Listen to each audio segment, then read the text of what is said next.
مشاهدي لو 360 مرحبا بكم. نتواجد الآن في مدينة كواتوفيتش البولونية التي تحتضن القمة 24 للأطراف حول المناخ. الآن غادي نمشيو للرواق المغربي اللي تيتواجد في هذا المؤتمر. بقاو معنا باش تشوفوه.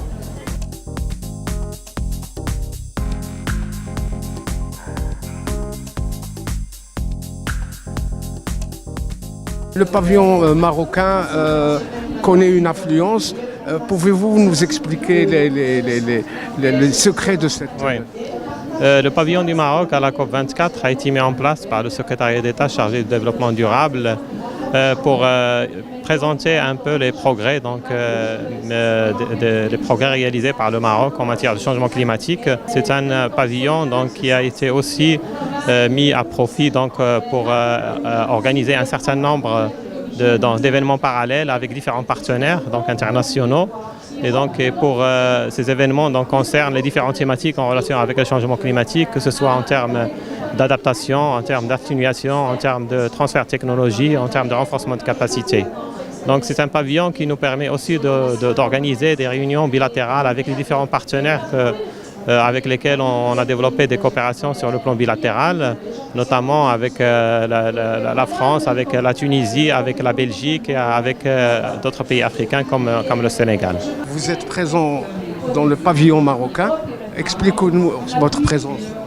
Ce side event m'intéresse particulièrement puisqu'on parle de l'appui effectivement aux acteurs qui sont sur le terrain et qui luttent contre les effets du changement climatique et qui veulent aussi mettre en œuvre le développement durable sur les territoires. Et ce qui est intéressant en particulier sur l'opération du 4C, c'est que c'est aussi une organisation qui a vocation à travailler sur l'ensemble effectivement de l'Afrique. Aujourd'hui, on a des acteurs sur le terrain à travers l'Afrique qui font des choses extraordinaires et qui sont souvent méconnus. Et donc le fait de valoriser ces initiatives et de faire en sorte que les porteurs de projets se rencontrent entre eux, c'est déjà une plus-value absolument considérable. Donnez-nous quelques exemples. Par exemple, on pourrait prendre l'exemple du charbon vert. On a un jeune producteur de charbon vert au Maroc, là dans la région d'Agadir, mais on en a aussi dans une dizaine de pays d'Afrique.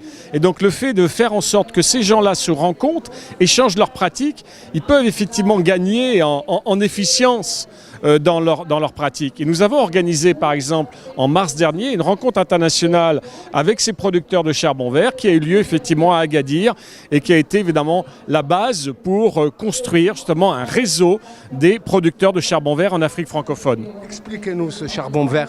Le charbon vert, c'est un charbon qui peut remplacer le charbon de bois.